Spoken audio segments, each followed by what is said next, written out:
जय Shri Krishna viewers, welcome to astro intelligence videos.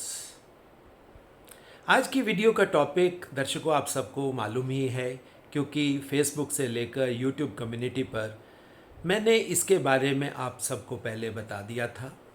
और topic भी दर्शकों वही है कि why Mercury is weak in Gemini. मिथुन राशि में बुध कमज़ोर क्यों होता है?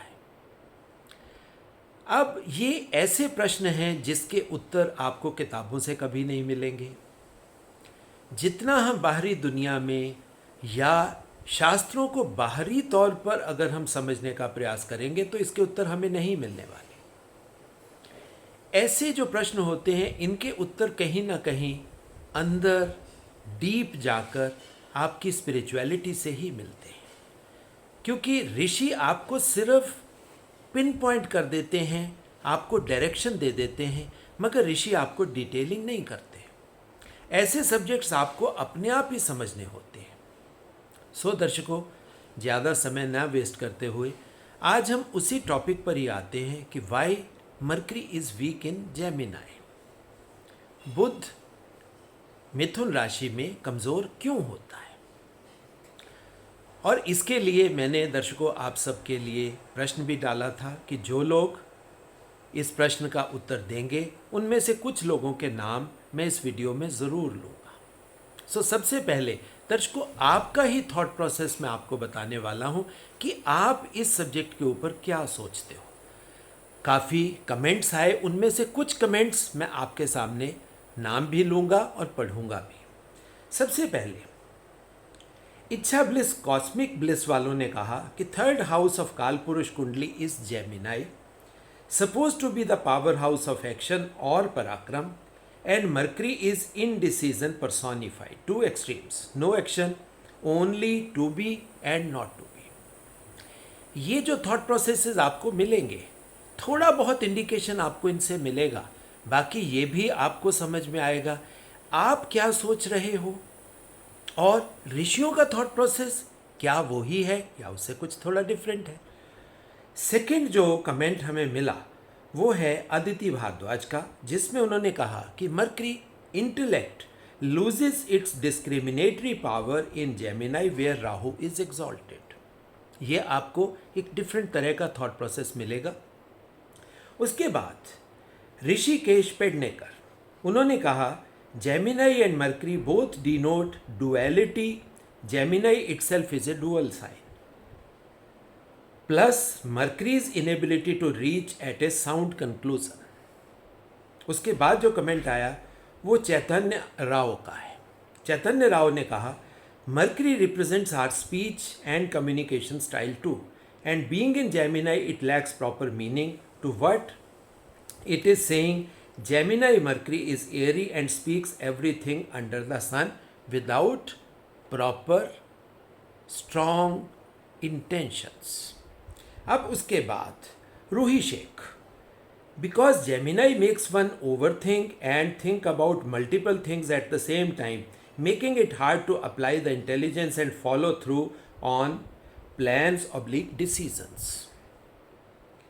Then धीरज शर्मा ने कहा multi directional thinking but no certain path. Neena Shah ने कहा because ninth house aspecting the third house Jupiter Mercury story. अब ये एक थॉट प्रोसेस है जो आपको मिलेगा।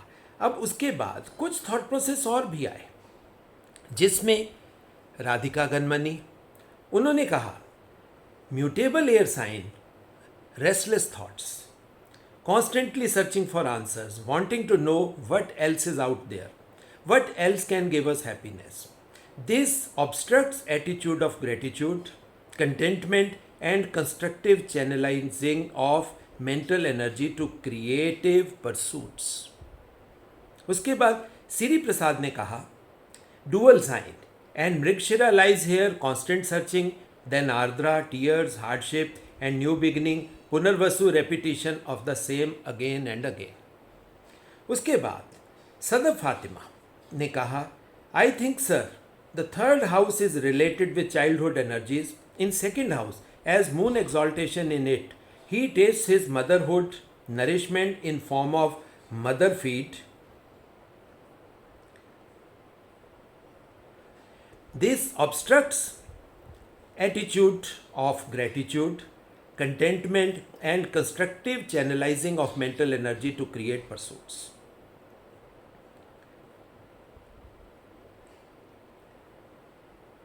In third house, the learning is at footstep. Mercury is also related with communication. The Gemini Mercury is learning but not full maturity. So Gemini is childlike, restless, prone to hyper as child does. So ये कुछ different thought process थे दर्शकों जो आप सब ने मुझे भेजे. ये फीडबैक भी है और मुझे आप लोगों के साइकोलॉजी को, आप लोगों की नॉलेज को समझने का भी मौका मिलता है कि आप लोग एस्ट्रोलॉजी को किस तरह सोच रहे हो और एस्ट्रोलॉजी को किस तरह समझ रहे हो. मगर दर्शकों, आपको मालूम है कि मेरा एस्ट्रोलॉजी को लेकर जो व्यू पॉइंट है, जो आउटलुक है, वो सबसे बहुत डिफरेंट है. अब इसमें से मेजॉरिटी ऑफ द आंसर्स जो आए हैं वो आप देखो कि क्या है, एकेडमिक हैं, किताबी हैं. ये चीज़ें कहीं ना कहीं बुक्स में आपको मिल जाएंगी, चाहे वो आप भृगु संहिता ले लो, बृहदपराशर होरा शास्त्र ले लो. जितने भी हमारे बड़े बड़े ऑथर्स हुए जिन्होंने हमें अपना एक थॉट प्रोसेस दिया, ये थॉट प्रोसेस आपको वहाँ से मिल जाएगा कि जेमिनाई यानी कि मिथुन राशि क्या है, रेस्टलेस साइन है, डुअल साइन है, एरी साइन है. अब डुअलिटी का मतलब यहाँ पर क्या होता है कि यहाँ पर कुछ हिस्सा फिक्स हो जाता है और कुछ हिस्सा बिल्कुल अनस्टेबल रहता है. अब जो हिस्सा फिक्स हो जाता है वहाँ पर जेमिनाई लोगों में आपके थॉट प्रोसेस मतलब जो बनेगा उनका, वो आपको वहाँ पर एक स्टबर्ननेस दिखेगी, एक जिद्दीपना दिखेगा. और जहाँ पर वो अनस्टेबिलिटी का पार्ट आएगा वहाँ उनके जहन में एक चीज़ आएगी कि कोई होना चाहिए जो हमें इसके बारे में बताए, हमें गाइड करे, हमें एडवाइस करे. ये क्योंकि डुअलिटी का साइन है. अब दर्शकों, यहाँ पर आप एक चीज़ समझिए, ऋषियों ने आपको एक थॉट प्रोसेस दिया कि ये एरी साइन है. अब एयर का मतलब क्या होता है? देखिए, हवा कहाँ होती है? हवा आपके अगल बगल भी हो सकती है और मेन हवा आपके आकाश में होती है. आकाश को हम शास्त्रों से ईथर के रूप में भी जानते हैं, यानी आकाश तत्व. यहाँ पर उस तत्व की बात करते हैं. तो तत्व की जब हम बात करेंगे तो आकाश तत्व में कौन से प्लैनेट का आपको इम्पैक्ट दिखता है? तो वो होता है जुपिटर का. हम कहते हैं कि knowledge lies in ether, knowledge lies in unknown. अज्ञात में पड़ी है, आकाश में पड़ी है. आकाश तत्व के साथ हम जुपिटर को, उस ज्ञान को जोड़ते हैं. सो अगर ये एरी साइन है तो इसको तो एक नेचुरल एनवायरनमेंट जुपिटर का मिलना चाहिए. अब दर्शकों, यहाँ पर आप देखिए कि नक्षत्र यहाँ कौन से मिलते हैं मिथुन राशि में. मिथुन राशि की शुरुआत होती है मंगल देवता के मृगशिरा नक्षत्र से. मंगल देवता यहाँ पर क्या कर रहे हैं? ये कॉन्फिडेंस दे रहे हैं, मोटिवेशन दे रहे हैं, ज़्यादा एनर्जी दे रहे हैं. क्योंकि बच्चा अभी छोटा है, छोटे बच्चे को प्रोटेक्शन भी चाहिए, सो प्रोटेक्शन भी दे रहे हैं, साथ में कॉन्फिडेंस भी दे रहे हैं. और ये जो भाव है ये है ही पराक्रम का भाव, आपके एफर्ट्स का भाव है. और एफर्ट्स के भाव में जब शुरुआत ही मंगल देवता के नक्षत्र मृगशिरा से होती है, मगर जब आप मृगशिरा नक्षत्र को थोड़ा सा भी डिटेल में या डेप्थ में जाकर देखोगे या समझने का प्रयास करोगे तो वहाँ पर आपको क्या मिलेगा? आपको मेंटल स्टेबिलिटी नहीं मिलेगी. वहाँ पर आपको ये देखने को मिलेगा कि एक रेस्टलेसनेस है, सीखने की भी इच्छा है, करने की भी इच्छा है, दुनिया में अपने आप को इम्पोज करने की, अपने आप को दिखाने की भी इच्छा है. और ये जो दिखाने की बात है, ये दिखाने का सब्जेक्ट कैसे आता है?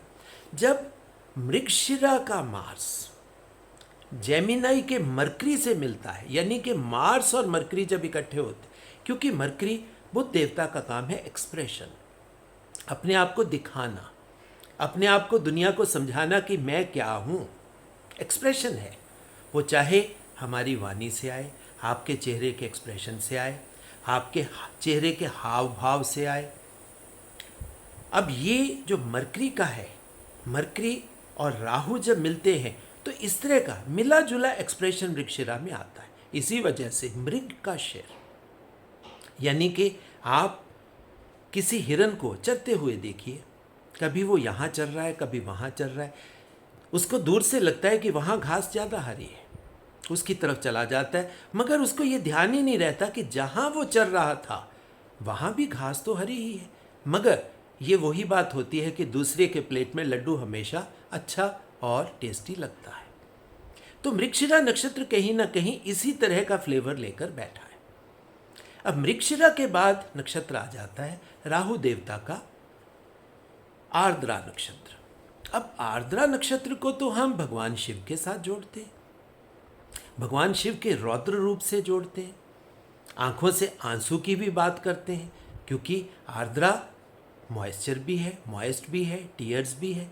मगर यहाँ पर ये जो टीयर्स यानी आंसू जो हैं, ये कहीं ना कहीं उस हेल्पलेसनेस के हैं, उस बेचारगी के हैं, जहाँ पर जो स्टोरी बोलती है, स्टोरी के हिसाब से मैं आपको थोड़ा समझा देता हूँ कि जब ब्रह्मा जी अपनी बेटी के ही मोहपाश में फंस गए और उसके बाद जो सिनेरियो बना, शिवजी को बहुत ज़्यादा गुस्सा आया, तो तब उन्होंने वो अपना रौद्र रूप दिखाया, और वो ही रौद्र रूप कहीं ना कहीं आर्द्रा नक्षत्र में उसी तरह का केओस दिखता है, उसी तरह का बहुत स्ट्रॉन्ग वायलेंट एनवायरनमेंट दिखता है। बट शिव की एनर्जी, भगवान शिव की एनर्जी तो देखिए बहुत ही पवित्र एनर्जी है, मगर देवता यहाँ पर कौन है? वो राहु है।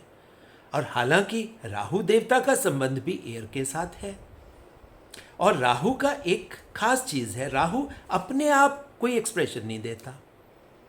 राहु जहाँ होगा, जिस भाव में होगा या जिसके स्वामित्व में होगा, उसके थ्रू अपने आप को एक्सप्रेस कर देगा।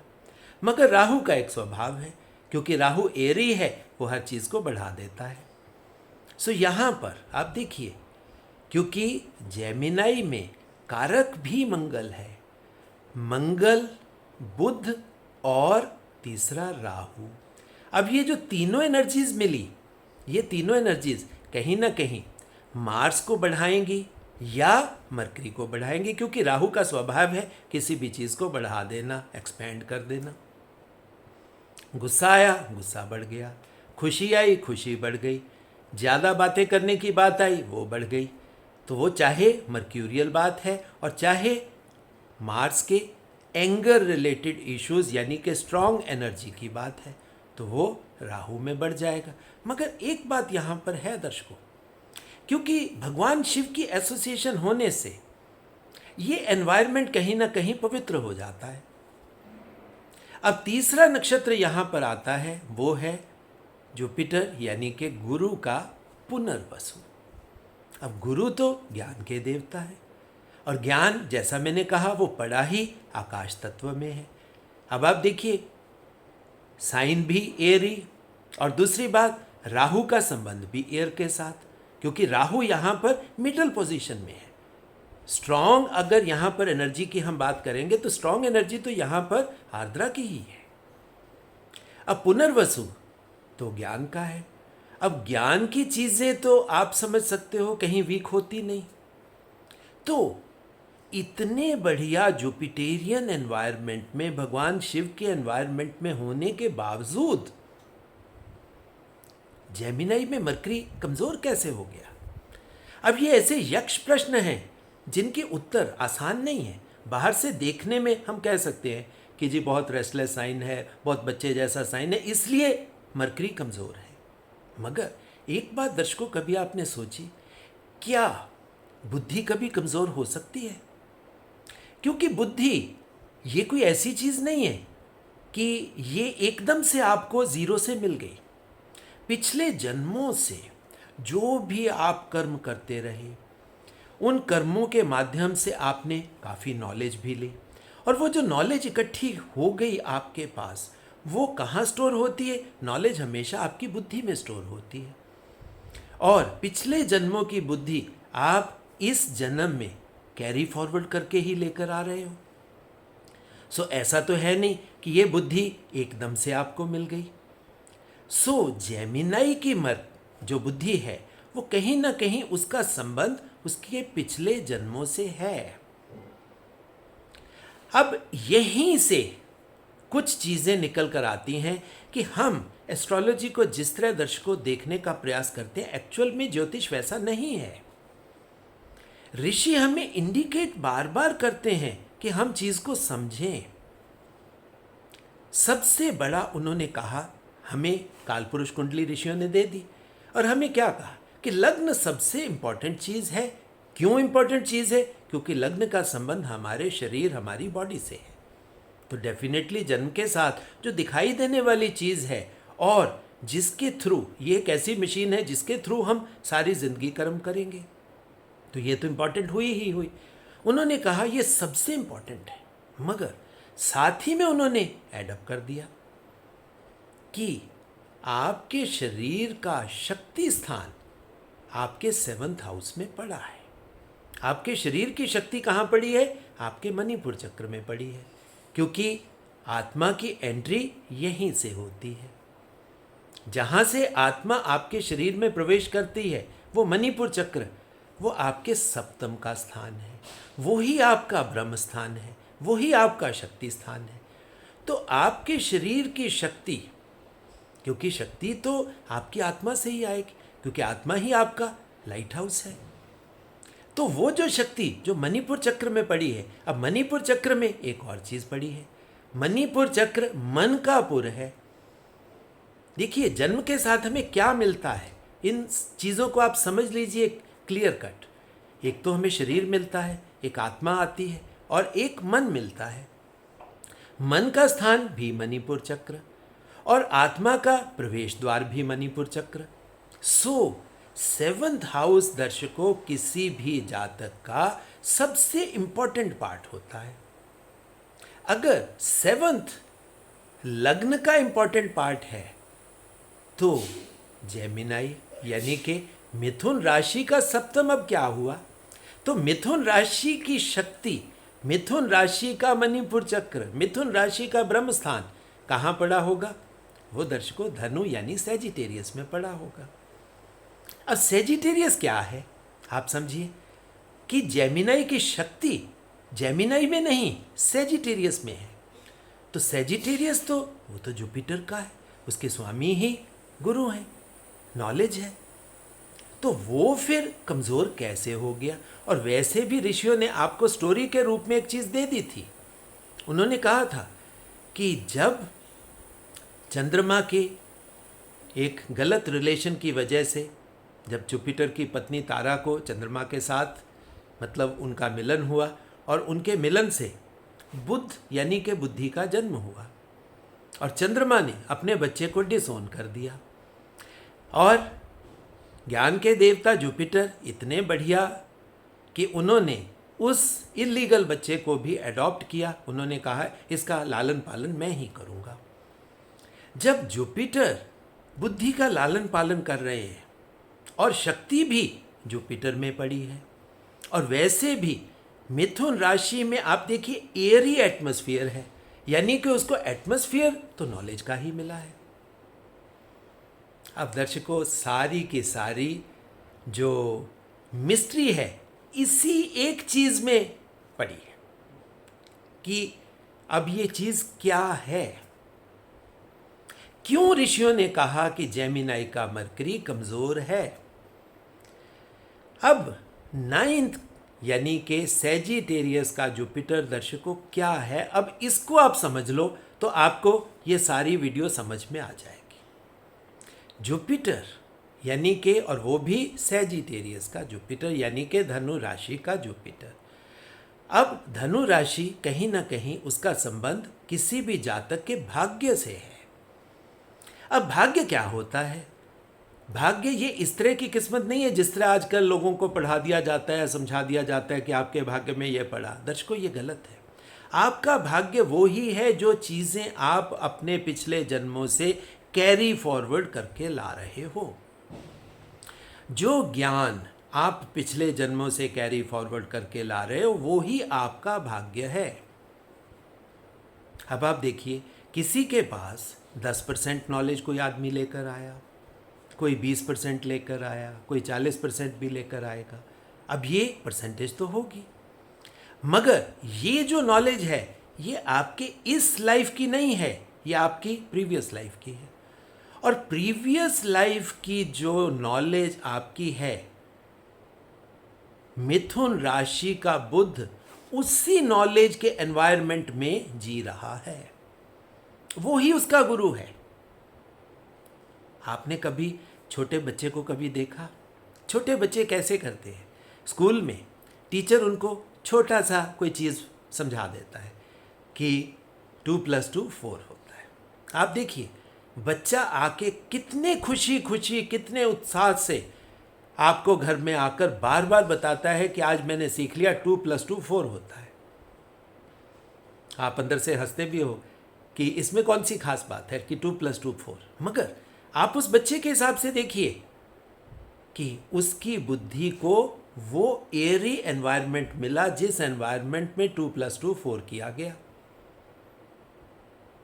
अब बच्चे की बुद्धि यहां पर सीखने वाली है, क्योंकि मरकरी 2 तरीके की चीज है। आप देखिए, शुरुआती मरकरी लर्निंग है, लर्नेड नहीं है। शुरुआती मरकरी जो है लर्निंग है। तो लर्निंग इसी तरह सीखेगी, 1 + 1 2, 2 + 2 4।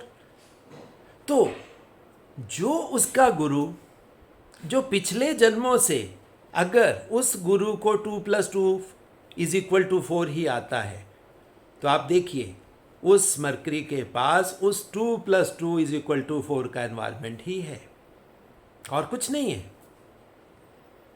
ये वो जुपिटर नहीं है जिसे हम ज्ञान का देवता कहते हैं कि जिसके पास सब टोटल नॉलेज है। नो, यहां पर ये नॉलेज है जो आप पिछले जन्मों से कैरी फॉरवर्ड करके लाए हो। तभी आप देखिए, समटाइम्स जेमिनाई में आपको बहुत स्ट्रॉन्ग रिलीजियस इन्फ्लुएंस मिल जाता है।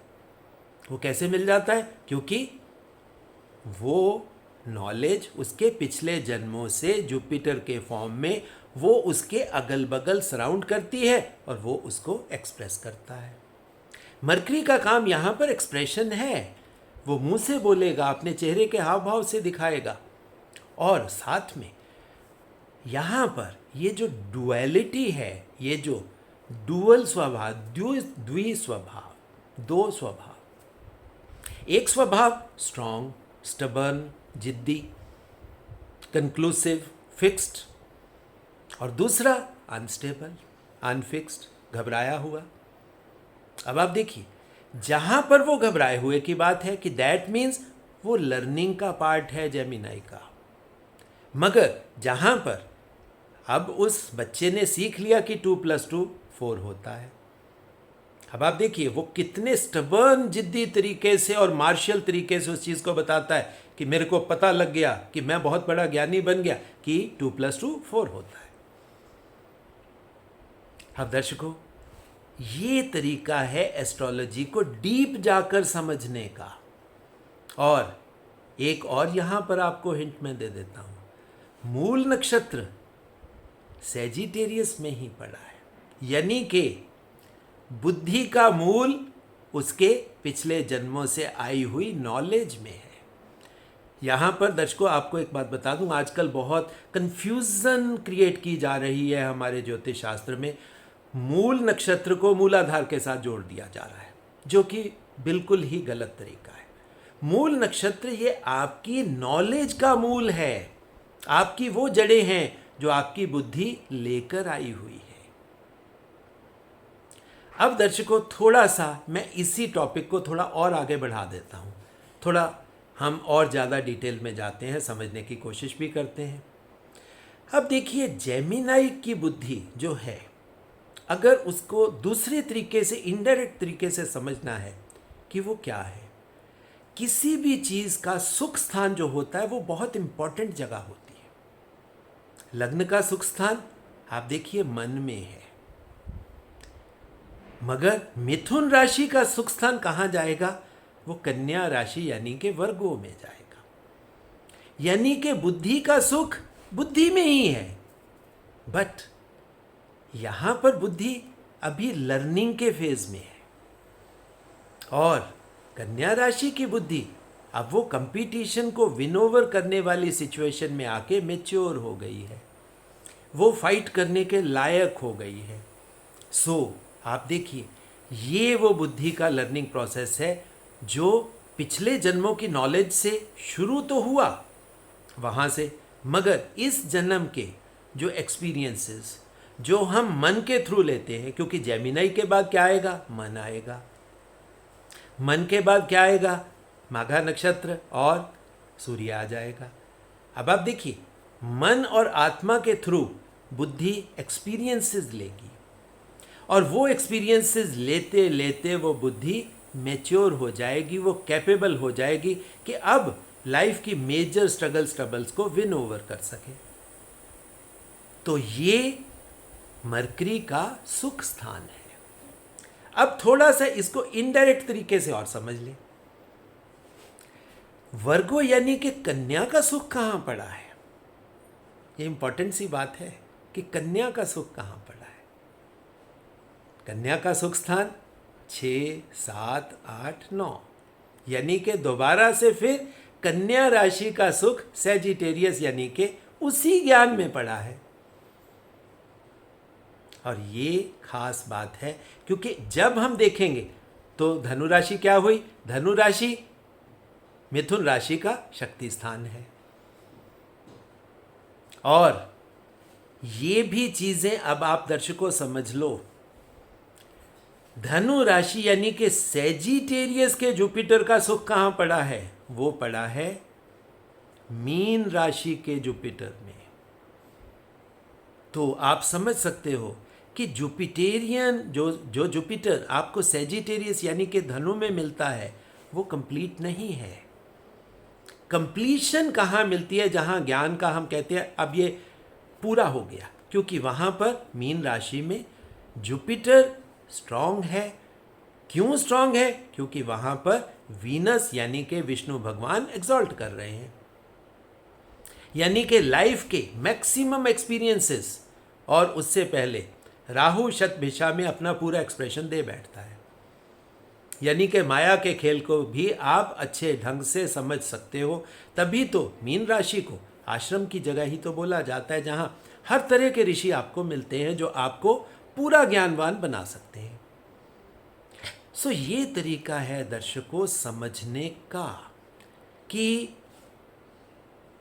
मरकरी क्यों कमजोर है वहां पर। ऐसा नहीं है कि उसको कुछ नहीं आता। कमजोर का मतलब ये नहीं होता कि वो बिल्कुल जीरो बुद्धि है, नहीं, ऐसा नहीं है। काफी बुद्धि, काफी नॉलेज तो वो पीछे से लेकर आया है पिछले जन्मों से।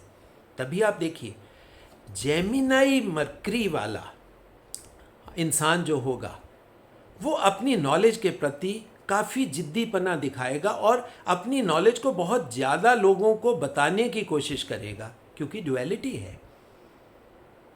नॉलेज है मगर वो नॉलेज को एक्सप्रेशन भी तो दे रहा है, और एक्सप्रेशन बड़ा इसलिए दे रहा है क्योंकि राहु महाराज उसको मिल जाते हैं, और उसको भी वो ही यही फील होता है कि भाई मेरे में तो भगवान शिव का वास है। वो अपनी नॉलेज से सबको खत्म करने की कोशिश भी करता है। तो दर्शकों, ये तरीके हैं ज्योतिष को अंदर जाकर समझने के, क्योंकि जब तक हम बुकिश चीज़ों में रहेंगे, एकेडमिक चीज़ों में रहेंगे, ऐसा नहीं है कि वहाँ पर गलत है कुछ, मगर वहाँ पर आपको सुपरफिशियल नॉलेज ही मिलेगी, सुपरफिशियल समझ ही मिलेगी। अगर आप किसी चीज़ को डीप में जाकर उसके एक्चुअल नेचर को समझना चाहते हो तो आपको अंदर उतरना पड़ेगा, और उसकी इंडिकेशंस भी ऋषियों ने दी हुई हैं, सिर्फ हम उन्हें पकड़ने का प्रयास नहीं करते। हमें जल्दबाजी रहती है अपने आप को जानने की या किसी का चार्ट जानने की, उसको समझने की।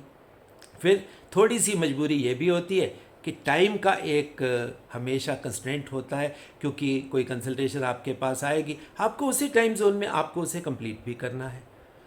सो दर्शकों, घबराइए नहीं कि किसी की बुद्धि जेमिनाई है या कोई इंसान जेमिनाई ही पैदा हुआ है, तो घबराने वाला यहाँ पर कुछ नहीं है। आप लर्निंग करिए, और जेमिनाई में यही तो खास बात है, स्पेशली आर्द्रा नक्षत्र में। आप देखिए 28, 32, 36, 42, 48, 52, ये इतने इंपॉर्टेंट बेंचमार्क ईयर्स हैं जहां पर जेमिनाई जातक अपने आप को स्ट्रांग वे से ट्रांसफॉर्म करता है। सो दर्शकों, ये था एक मेरा व्यू पॉइंट कि जेमिनाई मरकरी कमज़ोर क्यों है। हिंट्स भी मैंने दिए, डिटेल में भी आपको समझाने का प्रयास किया, ऋषियों के थॉट प्रोसेस को भी आपके साथ शेयर किया। सो दर्शकों, जो भी दर्शक अपने चार्ट हमसे एनालाइज करवाना चाहते हैं, हमारे इंस्टीट्यूट में नॉलेज लेना चाहते हैं, उन सभी के लिए मेरा एक ही फ़ोन नंबर है, दैट इज़ 9881 और दूसरी बात दर्शकों, ये एस्ट्रो इंटेलिजेंस ये मेरा अकेले का चैनल नहीं है, ये आप सबका चैनल है, क्योंकि आप सब ने ही इसे 1 लाख सब्सक्रिप्शन से ऊपर पहुंचाया है, और ये आपका ही रिस्पॉन्सिबिलिटी है कि आप इसे और आगे बढ़ाइए और बड़ा करिए। ज्ञान के प्रकाश को घर घर तक पहुंचाने में दर्शकों आपके सहयोग की इच्छा भी है, कामना भी है, और कहीं ना कहीं ये आपका दायित्व भी है कि आप इसे ज़्यादा से ज़्यादा शेयर करें, लाइक करें, इस चैनल को घर घर तक पहुंचाएं, ताकि वैदिक ज्योतिष का प्रकाश घर घर तक पहुंचे और अज्ञानता का अंधकार दूर हो। सो दर्शकों, बहुत बहुत आशीर्वाद, बहुत बहुत प्यार।